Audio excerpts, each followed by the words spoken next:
you only have 2 service, that's all. So should I move it? I'm just saying, I don't know, maybe the service isn't great out here, but it's all good.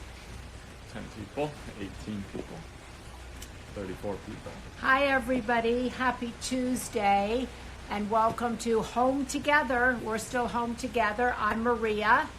I'm Patrick. My son. Several people were like, oh, I just discovered that Patrick is your son. Well, we're home together. Let's try to fix this. And yes, he is my son. I have 2 sons. One is Patrick and one is Christopher, who's still at school in Ann Arbor, go Blue. He's a senior at Michigan. And then you have 2 sisters who are here. So we've been doing these home together chats. We've been having a great time doing them. People have been so encouraging about them. So many of you have said that you find them motivating, interesting, and you've suggested all kinds of people to us to speak with, which has been really exciting. So I'm curious to see who on here right now is new to the Home Together. If you just comment saying that you're new, it seems like we've had a lot of the same people coming and watching, which has been great, and that this is a time that's worked for a lot of people. And we're really glad to see all the direct messages and comments that we've been getting after, saying that this is something you guys have been looking forward to every day, and it's a quick, powerful 20 minutes. I'm new. Come That's on, great. Oh, good. Hi, Patrick. So if you're new and you've missed some of our other ones, you can find it on, at Maria's YouTube or on her Instagram page, or I think that I've had some on my YouTube page. Jim Quick. He's hey, great. Jim, how are you? He's great. You should follow him. He keeps your mind going, your brain empowered.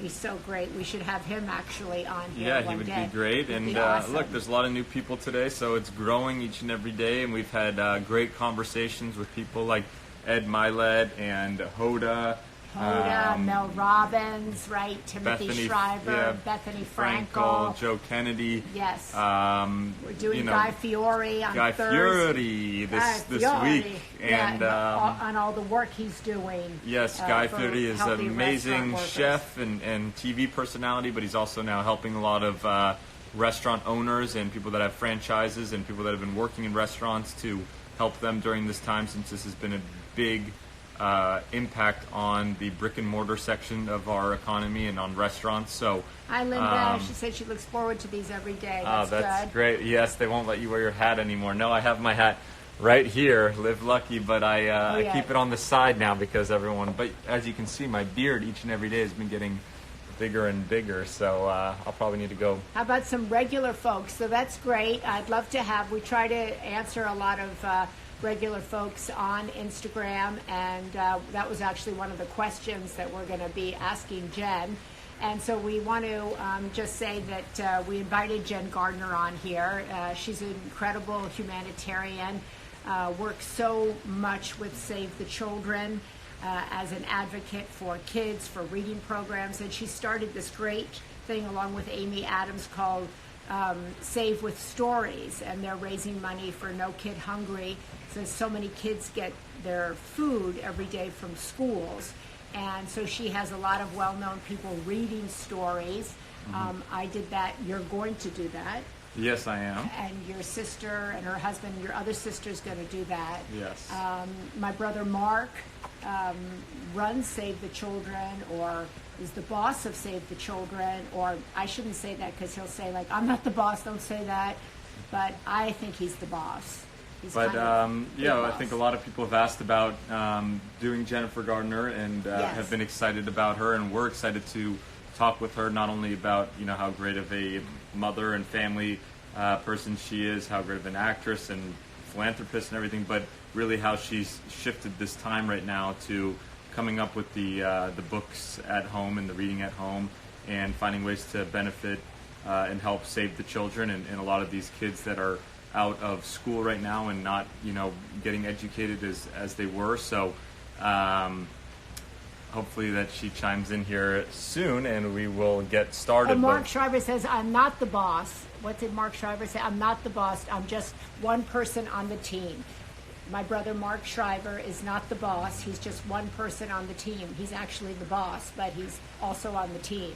and he made sure to correct the link that was in my bio. Okay, well, someone asked, do you have a schedule of guests you could share with us? Yeah, Yes. We've been posting on our Instagrams usually the day before, and actually sometimes when we book people in advance, we'll put it, giving you guys kind of an update of who's coming, but we've been doing this every day at 5 p.m. Eastern, 2 p.m. here in Los Angeles, and on the weekends we've shifted the time to more of the morning, but we will let you know when we have more people confirmed, and a lot of you guys are saying that can we have some quote-unquote normal people on here. We are planning on doing that. A lot of the people we've actually talked to that have small businesses or that are out there in the field right now have been so busy during these this kind of time period during the weeks that they asked to go on the weekends or some other time. So that will be coming, and we're going to interview, I think this weekend, some of the small business owners and how they're dealing with all this and shifting. I think Jennifer Garner just asked to join, so let's see how that. Her in here. Waiting for Jennifer. And so I wrote down several of the questions that people asked me to ask Jen. Oh, there she is. Oh, hi. Hi, guys. I was trying to look nice and I showered, but that's just, I was like 30 seconds ago. That's time in quarantine. It just is weird. So I'm clean. For the record, I'm clean for you. There, you're clean. Your hair, you did more than I did. I didn't wash my hair, but you did. You washed your hair, so good for you. I washed my hair the other day, but I just took my hat off. Patrick. And people give me compliments. So Jen, I want to introduce you to Patrick. He said I've not met Jennifer. So I know we haven't met. Nice to see you. Nice to see you too. I mean, I've seen you in our community and at some coffee shops and everything, but I don't ever, I guess, say hi, which I should, but I don't. Well, I don't know you, so I don't want to just come up and be a random person. But well, next time, please do. Yes, next time I will. Coffee on me next time. Okay. So Jen, we got a lot of questions about Save with Stories, which is great. But first, several people said, how is she doing with 3 young kids at home? I also have young kids at home. How is she managing? So that I think it's a great place to start, because millions of people are finding themselves at home trying to become teachers. Yes. Well, I feel I'm in the lucky camp. My kids all have had online school, and their teachers have been the teachers, and they've done an amazing job. So, so far I haven't had to really dive into that very much. Parenting and teaching are a tough mix. Yeah. No kid wants to hear from their parent. I just think back to my dad teaching me how to parallel park, and we almost killed each other. It was like the worst parenting child day we'd ever had. Those things are tough to go together. So hopefully their teachers hang in there for us. But let's talk a little bit about Save with Stories, because this is something you started with Amy Adams. Talk a little bit about it, what you're trying to do, where you got the idea. Well, the idea was Amy's. The idea was totally Amy. She called me and said, I want to do something where our community reads books and raises money to help kids for whom school closures mean no food. And I said, oh my gosh, those are the communities that I work in. With Save the Children, and obviously with your brother Maria and your uncle Patrick. And so Mark and I had just been to Kentucky the week before, and we had just met with the governor, the school superintendent, the school principal. And as this was all starting, all they could think about and talk about was, how are we going to get food to these kids? But it's not just food. Also in these communities, the summer slide is so huge. They lose, a huge chunk of the learning from the school year during the summer months.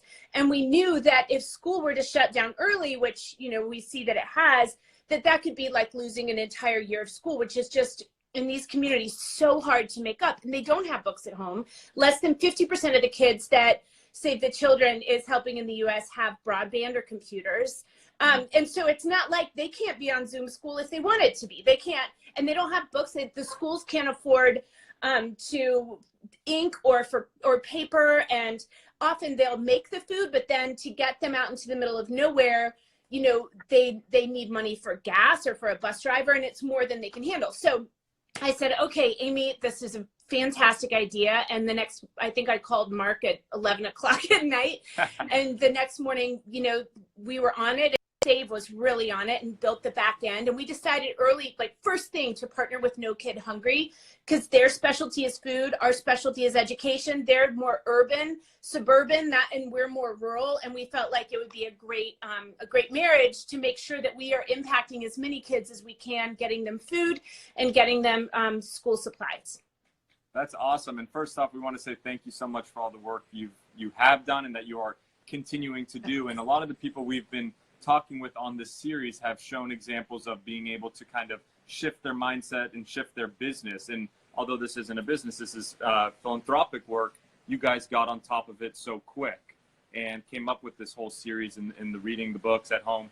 What's kind of your words of advice for a lot of people out there right now that are kind of struggling with what they should do next and that are, you know, being at home with all these kids and needing to find a way to kind of shift their mindset?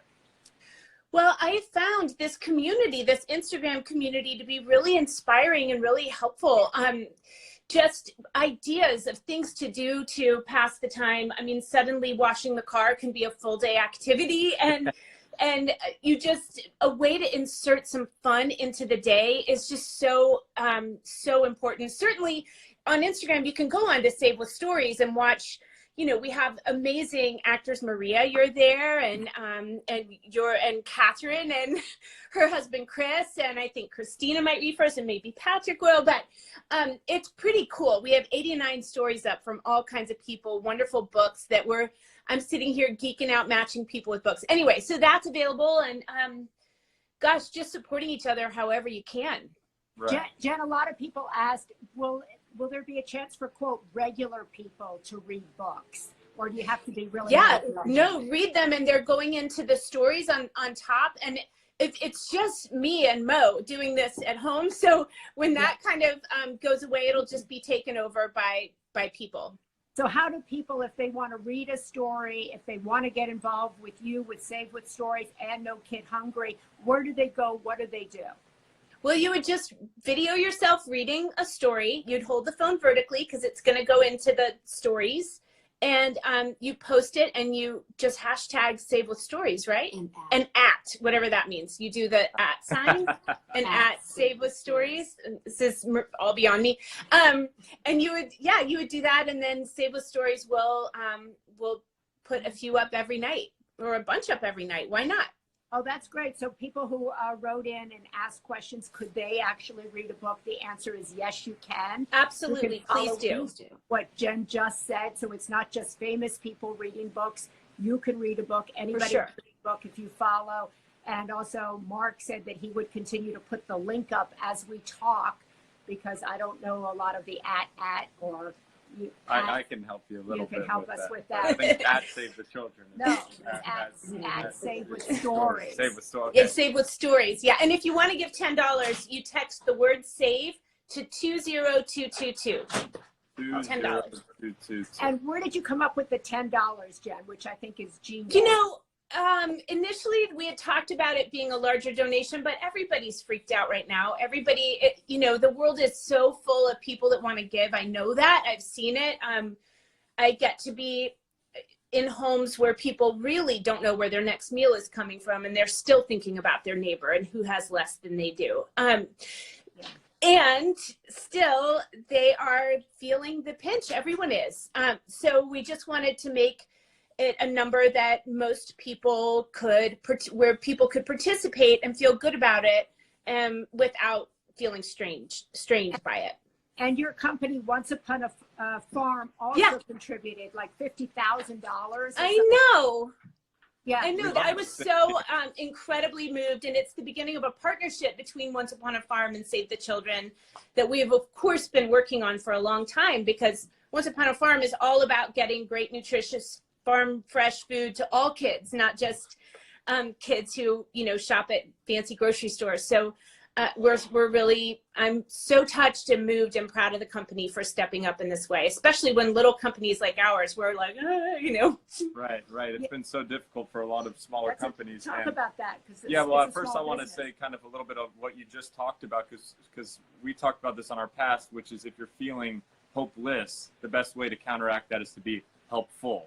And I think that's so amazing to say when you're going into households that people don't even know when their next meal is, and then they're in turn thinking about their neighbors. They're thinking about how can I help other people, and I think that's so beautiful what you did with the $10 and coming up with this whole campaign. But for a lot of you followers out there, that's one of the words of advice that we've seen is go from hopeless to helpful. And I think that furthermore, on the topic of small businesses, we've been talking with a bunch of small business owners, people that have had to have spent their whole life or whole savings pouring into their small business ideas and getting to their point where they are today. And you're a small business owner as well, so can you talk about how you guys have been trying to deal with that and maneuver around this kind of economic time?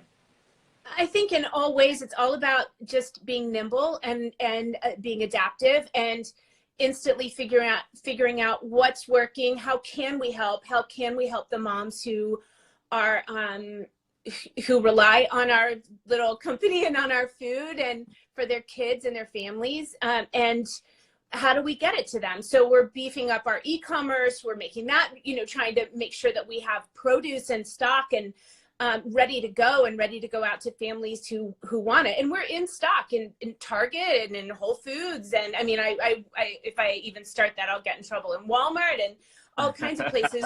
We're in stock, and we're just trying to make sure that we stay on the shelves for people. Right. Yeah. So we should just mention that's called Once Upon a Farm. It's nutritious food for kids, but also big kids. He eats it all the time. We have it in our refrigerator, and not just because it's Jen's company, but also because it has a mission behind it. First of all, because it's good, but it has a mission behind it. And I was so happy to see them stepping up, even when small companies are struggling. There's been so many small companies who've stepped up to help nonprofits like Save the Children or stepped up with Save with Stories. Has that been surprising to you to see small companies who, as you said, are struggling themselves to step forward and try to help at this time?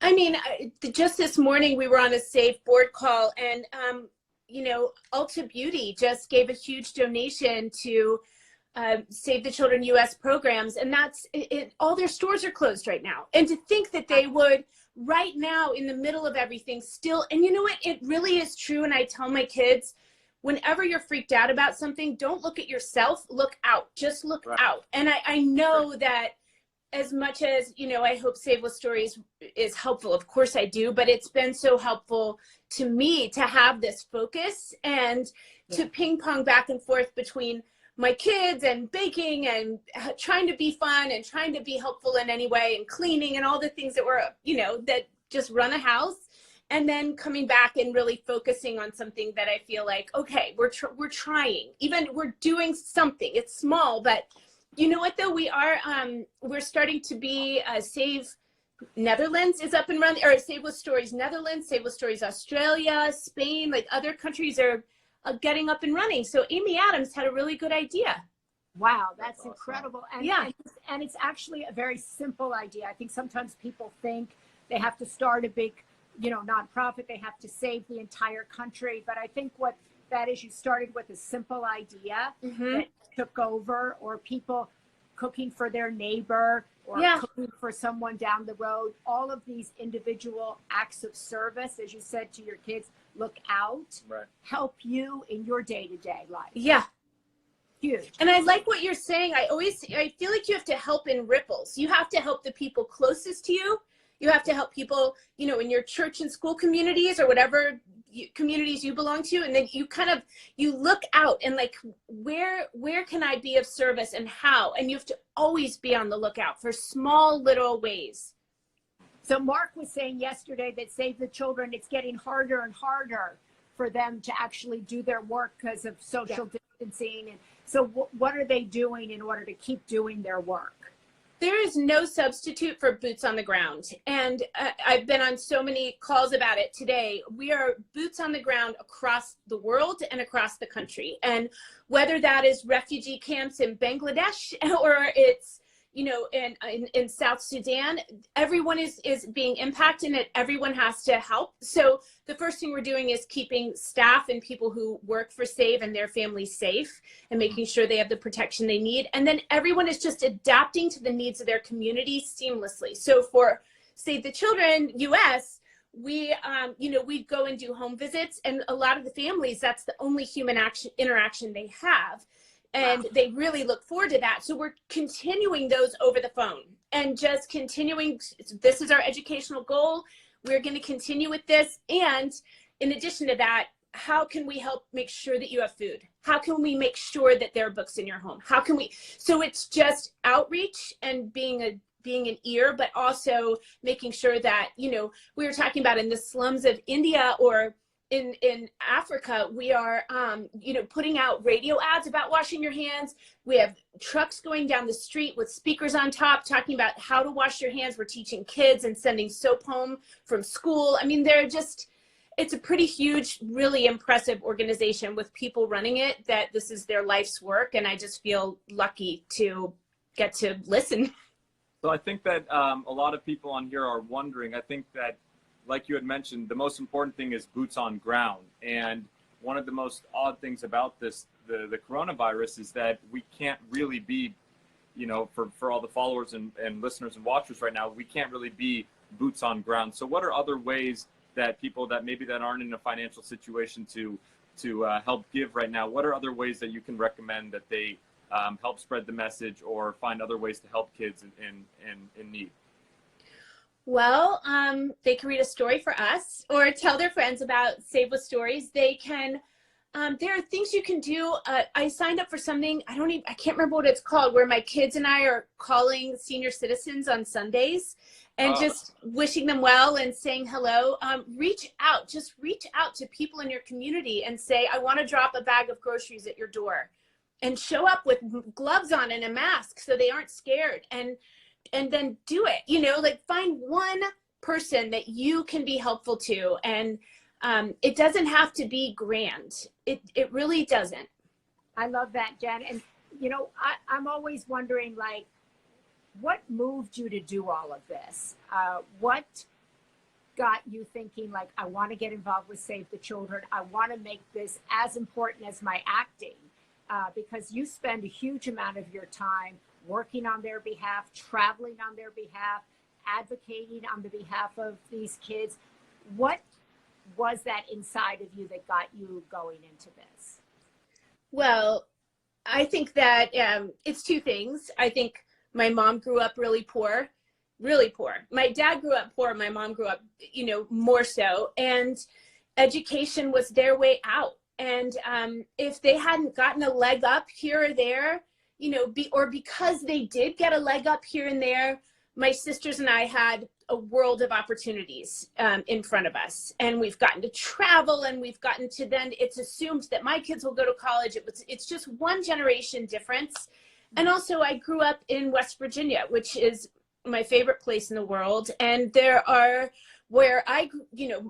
my family was middle class, but I was definitely in a world where people were very much struggling and still are. And it just felt unfair to me. So I actually hunted Mark down 12 years ago. I was told that he was the guy to talk to about, you know, the question is, what made Mark decide to work with, you know, and spend his life working on poor kids in rural US? There's only one of him. So, and Shriver. really, that's Mark Shriver. Yes. It's in the comments section somewhere. So Mark, if you want to answer why you devoted your life to doing this, feel free to reply there. Yes, but keep going, Jennifer. I just wanted to make, they're like, Mark who? So I wanted Oh, yes, Mark Shriver. And yes, and so then it's just, once you go to enough homes and you meet the people that you're fighting for, they just grab a hold, you know, you just really see yourself in them, and you see them in you, and you just feel like, well, you don't have a voice. Here I am. What can I do? And the more you do, the hungrier you are to do more. I think it's an addicting feeling as well. I mean, there's the famous line of, it's always better to give than receive. And whenever I feel like I do acts of kindness or charitable giving or anything like that, the feeling that you feel afterwards is, you know, better than any other feeling that you can experience in the world. So we really appreciate you doing that. I think that one of the things that we've all asked a bunch of people, especially ones that have families, what are something that you're really grateful for right now? Something that could be small. I mean, for example, with me, I'm living again with my mom, who I haven't lived with since I've been in high school. And we're getting to spend moments together of having dinner with each other every night. We got to play a Monopoly board game last week, which we haven't played a a board game. So it's like little things right now, besides being healthy is what I'm most fortunate for, and my mom being healthy. But has there been anything that you've just gotten to do during these days that you would never have done without being self-quarantined and isolated? I mean, so many things. I feel my cup runneth over. I feel kind of overwhelmed with gratitude with my kids being here and being healthy and being funny. And they're big enough to be pretty independent a lot of the time, but small enough to not be trying to escape, you know? And I'm so proud of how they're rising to the challenge and how they're treating each other most of the time. But just getting to spend that time with them and have my middle schooler who's so busy and so her life is so consumed, and to just have her home, I feel really, really grateful. I just can't even. And to have women in the house with me we're just a tribe here all together, and that feels, I'm lucky. Well, I want to thank you, Jen, so much. There's so many comments on here that just thank you for your work. Thank you for being so inspiring. Patrick's looking through all of these comments, but they're all really kind of thanking you for Save with Stories, thanking you for what you're doing on behalf of others. And I know you're super busy with your Pretend Cook show, which I follow all the time. You're like so creative there, Pretend Cook show. You're reading, you're cooking, you're feeding chickens, you're working with your kids, and most important, as you said, this community here is a very kind of, even though you have so many followers, it's quite a tight-knit community, and you can really reach out to people and see people and connect with them and know what's going on in their lives. So I want to thank you so much. Once again, it's Save with Stories. Save with Stories. Save with Stories. Anybody can read. You do not have to be famous. What does that say? Save with Stories. Mm-hmm. That's the app. See, that's how you do it. It might be. And then remind us what the number is so I can comment to everybody. It is to give $10, you type the word save and you text that to 20222. So Patrick. Save to 20222. Yeah. All right. Okay, so Patrick is. I just posted that on the comments, so if people want to donate, I will go and do that right now as well. And I just saw Cheryl Lowe on here, and Cheryl Lowe, they want you and Rob Lowe to read a story. So if you guys are sitting up there watching, they're trying to reach you, Jen and Mark. So there you go. Maybe we Come on, Rob. Come on, Rob. Come on, Rob. Come on, Patrick. I'm going to. I was reading. The book I had was Catherine's book, which Mark said I'm not allowed to read another of Catherine's book. But Jen sent me a book so you can read it. No excuses. It'll be excuses. done. We're on it. Don't worry. Okay, Jen, thank you Thanks so much. Keep up the good work. Keep inspiring. We'll see you in the neighborhood. Okay. See you soon. Bye, guys. Bye-bye. Bye. Thank you. Love you. Love you too. Bye. Bye. Hey. So very inspiring. I loved that anybody can do Save with Stories. Anybody can read. And if it's not in your country yet, you can start it. Yes, So, I think that anybody can do that. That was one of the big takeaways. Another one was, I think she affirmed the idea of when you're feeling hopeless to become helpful. That she found that in so many households that she was going into, whether they were living paycheck to paycheck or not knowing when the next meal was going to come, they were still worried about how was their neighbor doing? How can they help other people? And that internally made them feel so great. So I think that's a beautiful line. When you're feeling hopeless, turn to becoming helpful. And I love that. So, and if it's not in your country yet, you can start it wherever you are, in whatever language you read in or talk in. So that is super inspiring. And also, if you're at home with young kids, to encourage them to look out. Mm-hmm. My dad used to always say, break the mirror. Break the mirror, so because if you're looking in the mirror, you're looking at yourself. If you break the mirror, it will enable you to look beyond.